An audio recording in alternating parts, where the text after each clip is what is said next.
시청자 여러분 안녕하십니까. 지금부터 정권의 한보정론을 시작하겠습니다.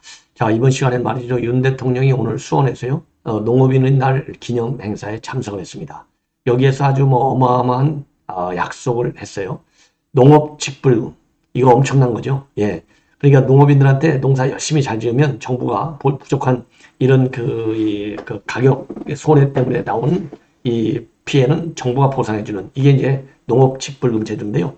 요거를 말이죠. 5조 원으로 늘리겠다. 뭐 대선 때 약속한 거지만은 굉장히 빠른 시간 안에 지금 이거를 시행하겠다는 의지 입장을 확고하게 발표를 했습니다. 그리고요. 게임사와 게이머와의 관계는 여러분도 잘 아시다시피 게임사가 당연히 유리하죠. 예, 엄청. 자, 그러다 보니까 게이머들의 이 피해가 상당합니다. 그래서 게이머들의 권익 보호를 위해서 정부가 발벗고 나서겠다라는 입장을 밝혔고요. 그리고 이제 어제 윤석열 대통령이 그야말로 이 불법 사금융 이거 완전히 뿌리를 뽑아라 강력히 지시를 했고요. 여기에 따라서 오늘 한동훈 장관이 강한 특별 명령을 내렸습니다. 관련 기관에. 자, 그래서 검찰에서 뿌리 뽑는 작업을 본격화할 예정으로 있습니다. 자, 이러한 내용을 말씀을 드리겠고요. 그 다음에는 오늘 또 말이죠. 국회에서 또 난리가 났네요. 오늘 공수처장 무능의 상징. 대한민국 사법사상 최고 무능의 상징이 공수처장과 공수처차장. 이거 아니겠습니까? 연군과 김진욱이. 요 인간들이 말이죠. 문자 메시지를 국회에서 보다가 걸렸어요. 매일같이 걸리는데, 이거 이렇게 기강이 빠져 있어요. 이거 문재인 사람이라고 볼 수밖에 없죠. 자, 그래서 공수처장하고 차장하고 이번에 문자는 뭐냐? 불법적인 행보가 포착이 된 겁니다. 공수처장, 차장, 다 차기 이제 후임, 이 공수처장, 인사에 전혀 개입할 수가 없는데도 불구하고 지들끼리 누가 좋으냐 안 좋으냐 요걸 논의했고요. 그 다음에는 이제 공수처 요즘 사전사패라고 하잖아요. 영장 청구했는데 족족 전부 기각되고 있어요. 무능의 상징인 거죠. 그러다 보니까 지금 이제 유병호 감사원 사무총장을 강제 수사하느냐 마느냐 이게 관건인데 이걸 가지고 어느 영장 정당판사가 제일 유리하겠느냐 요거를 또 논의하고 있는 그 상황이 구체적으로 문자에 의해서 포착이 됐어요. 무능한 것들이요. 별짓을 다 해요. 이런 인간들 저 같으면 이거 사표 내고 집에 가겠어요. 예, 이러면서도 어마어마한 봉급을 타먹는데 전혀 부끄러움이 없는 인간들이 아닌가. 예, 이렇게 생각이 들고요. 그 다음에는 조국이가 드디어 일을 또 저지르고 있습니다. 예, 조국 총선 출마 의지를 거듭 밝히고 있고요. 자, 그래서 SNS 입장을 계속 퍼붓고 있는 상황입니다. 그리고 또 하나는 이제 군관계 뉴스를 오래간만에 전해드리겠는데 지금 서울 지역을 담당하고 있는 1군 단장이에요. 8년 만에 보병이 아니라 기갑병과 출신의 장군이 가게 됐습니다. 그래서 기갑병과에서요. 쓰리스타가 나온 것도 8년 만이고 그리고 지금 1군 단장에 지금 기갑병과 출신이 간 것은 사상 처음이라고 합니다.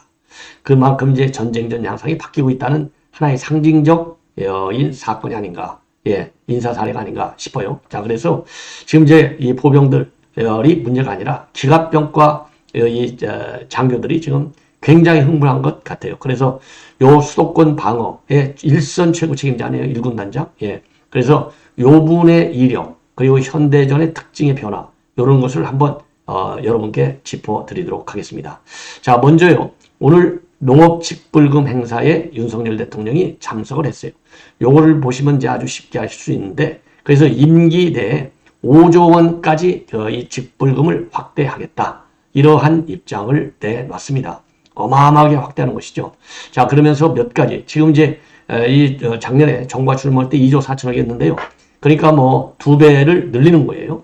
자, 그래서 윤석열 대통령 오늘 이 어퍼컷 세리머니 농업인들이 말이죠. 이 어퍼컷 세리머니를 좀 해달라. 이렇게 하니까요. 무려 이거 윤 대통령 이 장기가 아니겠습니까? 지난번에 대선 승리의 상징이 이거 어퍼컷 세리머니 아니에요? 자, 그래서 5번씩이나 했다는 겁니다. 예.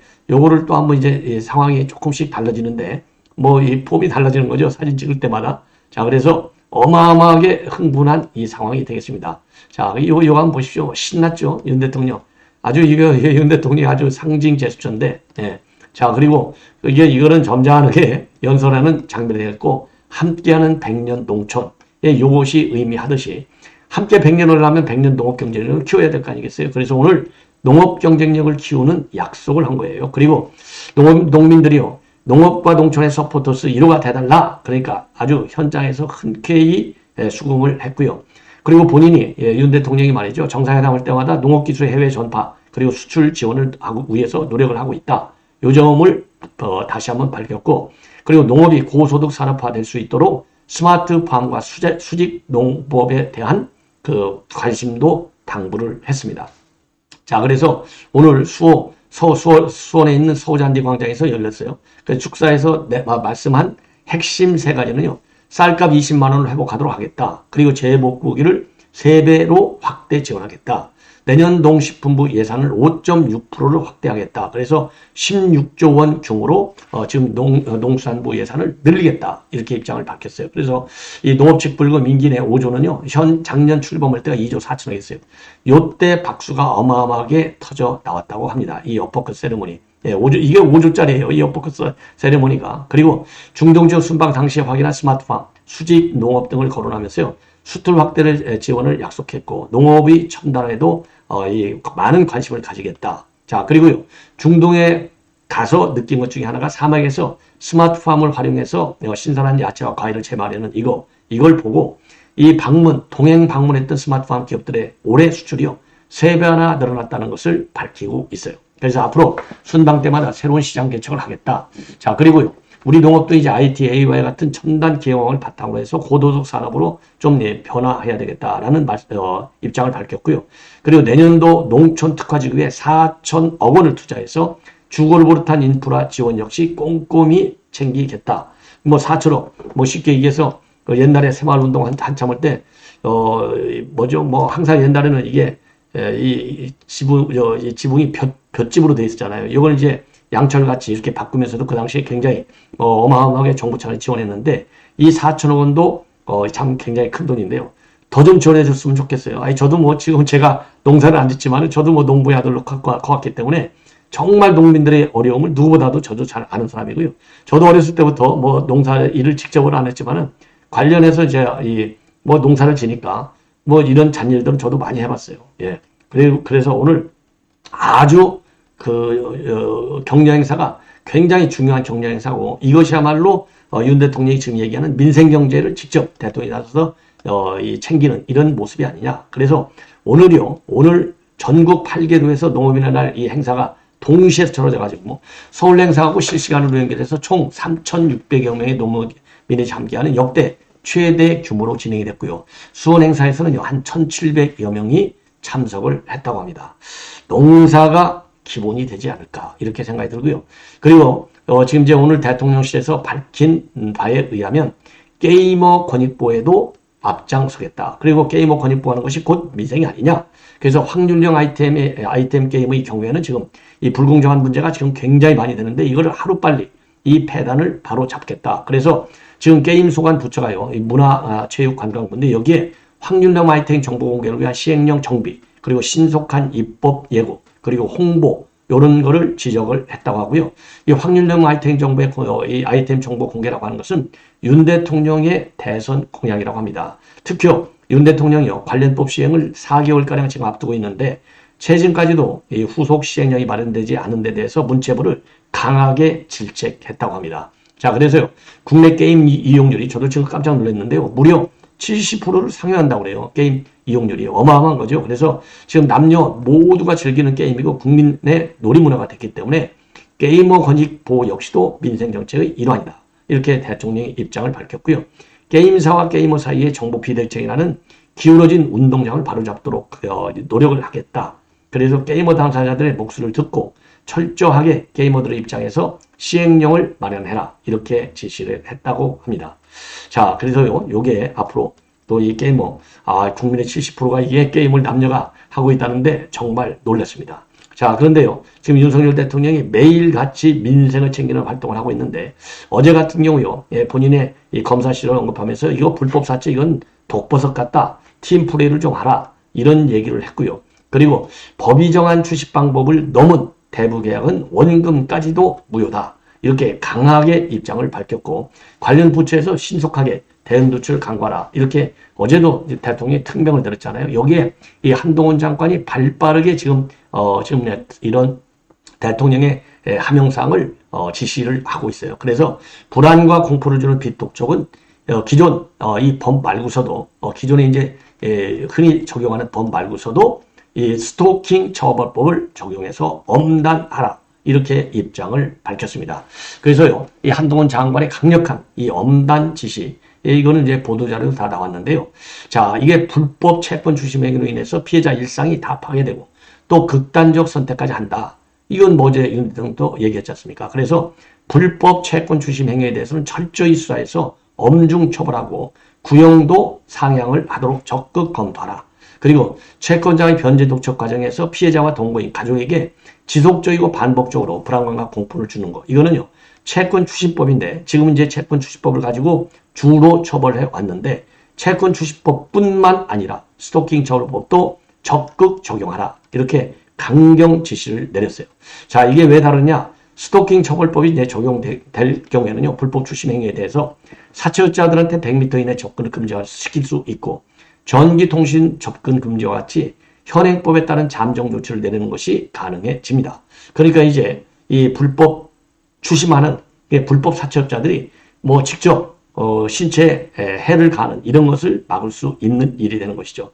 그리고 이제 불법 수익에 대해서는 경찰 수사 단계부터 협업해서 끝까지 추적하고요. 그리고 범죄 수역을 철저히 관수하라. 그리고 불법 추심 행위로 생명과 신체 피해를 본 피해자를 지원하는데도 소홀함이 없도록 하라. 이렇게 오늘 지금 한동훈 장관이 강력히 지시를 했습니다. 자, 그래서 어제요. 윤석열 대통령이 불법 사금융 민생현장 간담회를 가졌는데 이 자리에서 지금 우리 윤 대통령이 말이죠. 지금 이제 약자의 피를 빠는 악질적 범죄다. 이렇게 정의를 내렸어요. 그래서 평생 후회하도록 강력히 처단하라. 이렇게 지시를 했습니다.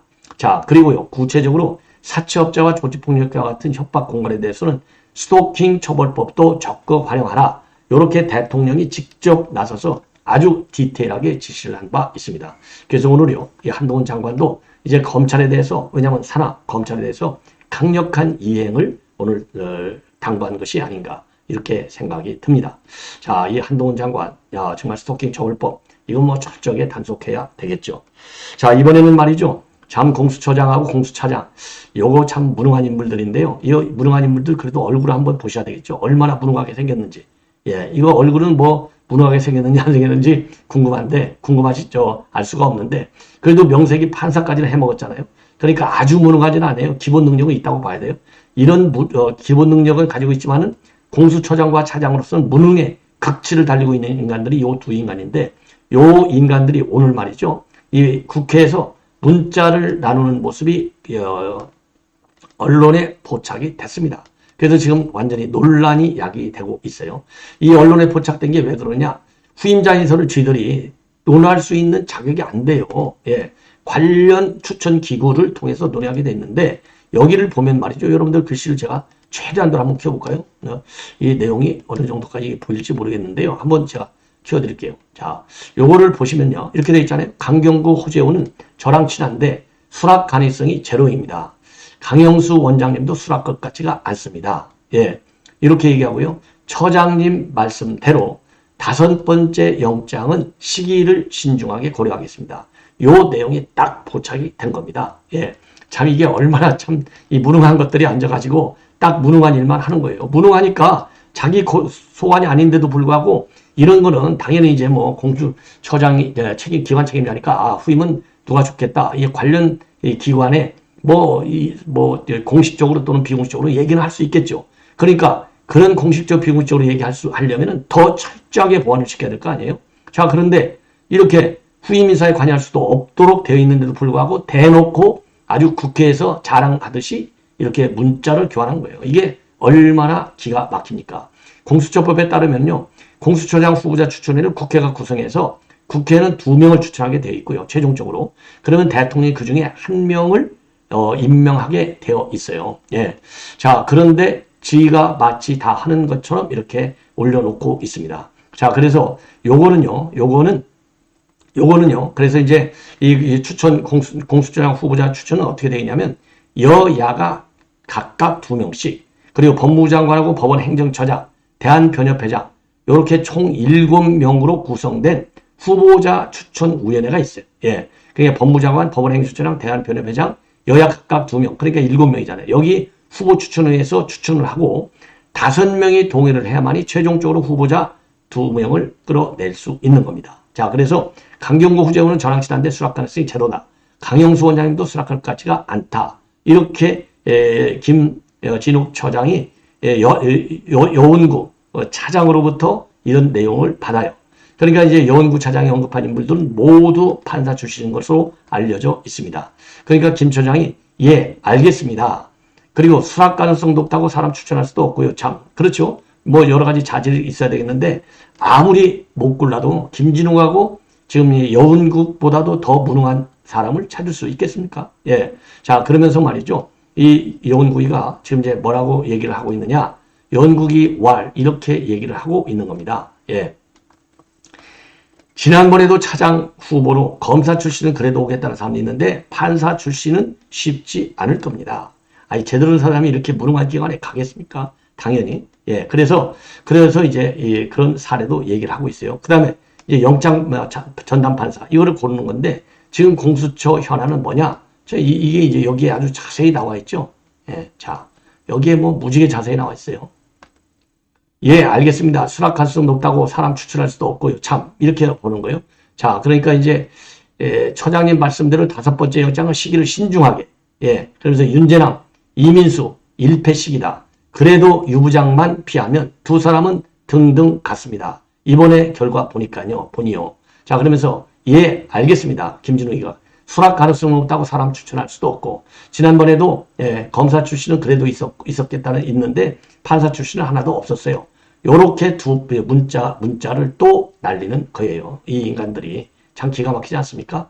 자, 그래서 이제 영장 전담 판사, 지들끼리 이제 품평을 하는 거죠. 왜? 지금 전현희 권익위원장 표적감사 의혹과 관련해서 유병호 사무총장을 소환했는데 국감을 이유로 해서 출두를 안 하고 있어요.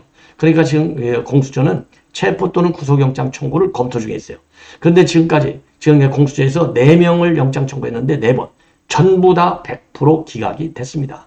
이 얘기가 윤재남, 이민수는 1패식으로 그래도 유 부장만 피하면 두 사람은 등등 같습니다. 이번에 결과 보니요.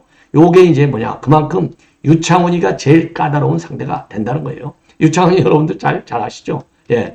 자, 그래서 4번 영장 청구했는데 최근에 이민수 부장판사가 1번, 윤재남 부장판사가 1번, 각각 2번.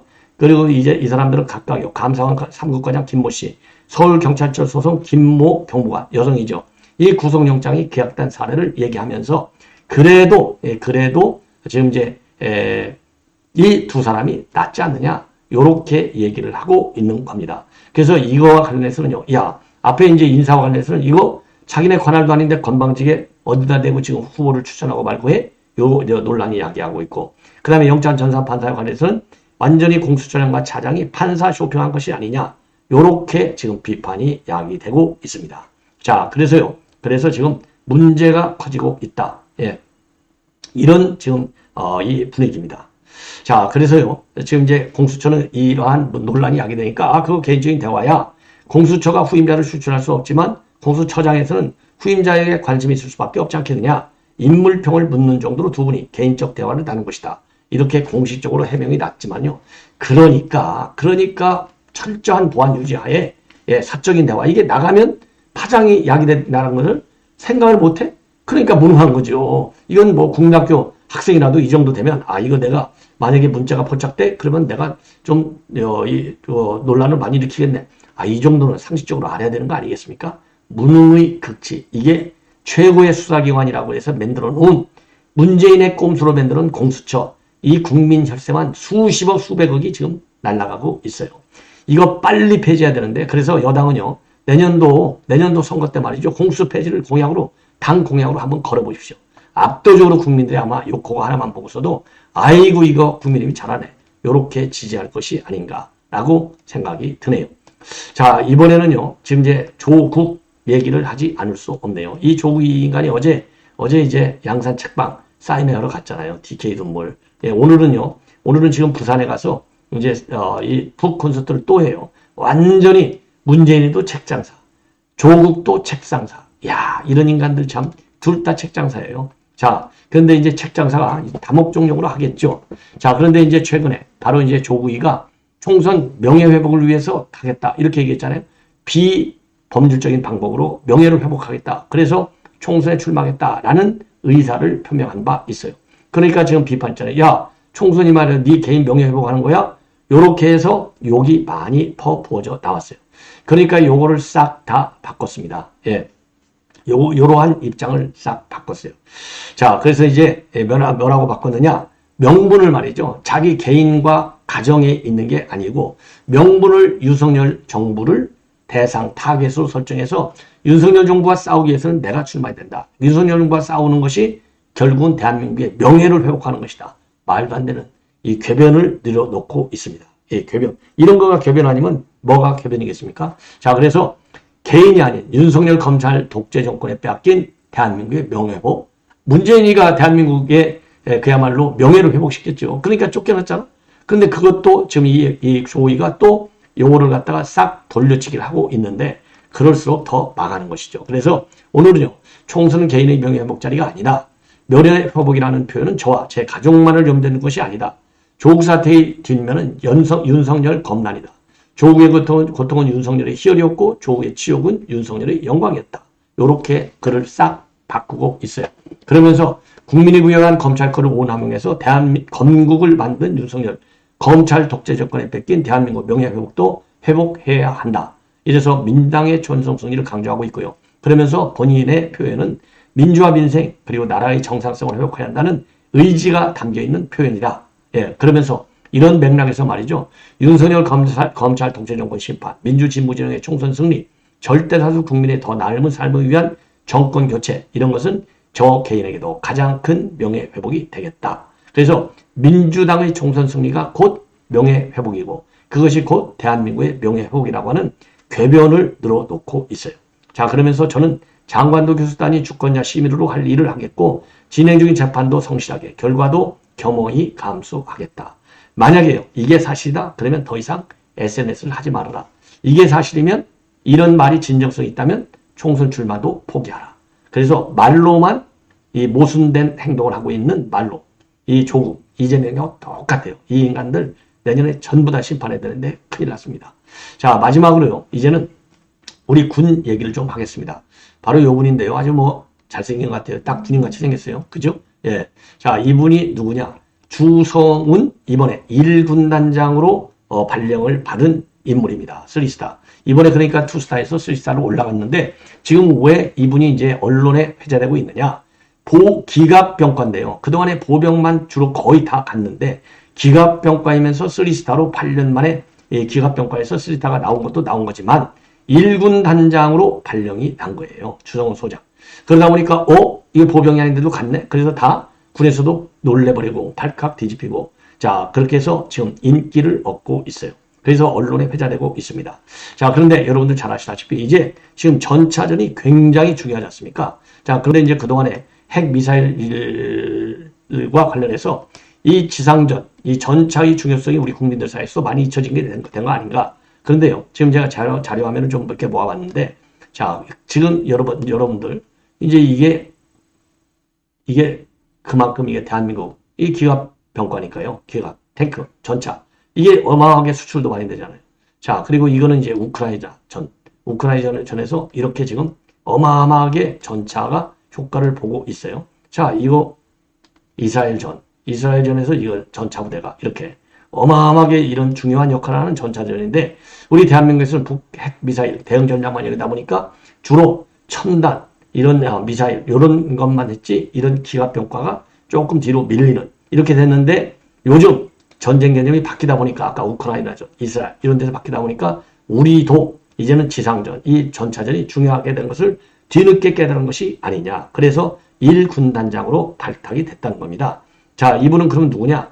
마산 창신구 출신이고요. 92년도 육사 졸업 후 기갑병과로 소위로 임관해서 11기계화 보병사단 전차 대대장, 3기갑 여단장, 8기동 사단장을 역임했고 최근까지는 6본에서요. 정책실장을 맡다가 이번에 3스타가 돼서 지난 8일 날 1군단장에 취임을 했는데 1군단은요. 참고적으로 여러분들 아시겠지만은 판문점부터 서울에서 가장 가까운 군단이고 휴전선 판문점부터 문산, 파주, 고양 이 수도권 방어, 서북 지역의 수도권 방어의 축선을 담당하고 있습니다. 그래서요, 최순임 군단장 자리에 기갑병과 출신이 지금 임명된 것은 이번이 처음이라고 합니다. 사상 처음. 1군 단장에는 보병 출신들 장군만 갔는데요. 이번 기갑 출신 중장도 8년 만에 처음이라고 해요. 이 정도로 이 기갑병과가 이번에 대우를 제대로 받는 계기가 된 것이다. 이런 평가가 나오고 있어서 자, 이제 이분의 역할을 우리가 주목해야 될 것이 아닌가. 그러면 1군 단장은 그동안 누구였냐? 그 유명한, 그러니까 이제 북한에 대해서 강경 입장을 밝혔던 이 강호필, 강호필. 요 중장이 1군 단장에서 이번에 이제 합참 작전부장으로, 그러니까 합참 작전부장에서 이 대북 경고 메시지를 띄었던 강호필 중장이 1군 단장을 하고 있다가 이번에 이제는 이제 합참 작전부장이 아니고요. 작전본부장으로 승진했어요. 3스타니까. 그래서 그 자리를 이 주성은 지금 1군 3스타가 자리를 이어받았다. 이렇게 알려지고 있습니다. 자, 어쨌든요. 윤석열 대통령이 여러 가지 측면에서 인사도 좀 신선하게 하는데, 자, 대통령실 개편, 그리고 이제 내각 개편, 이런 데서 좀 훌륭한 능력과 그리고 인품면에서 훌륭한 분들을 많이 좀 발탁했으면 하는 게 모든 국민의 바람이 아닐까 생각이 듭니다. 시청자 여러분, 이것으로 본 방송을 마치겠습니다. 대단히 고맙습니다.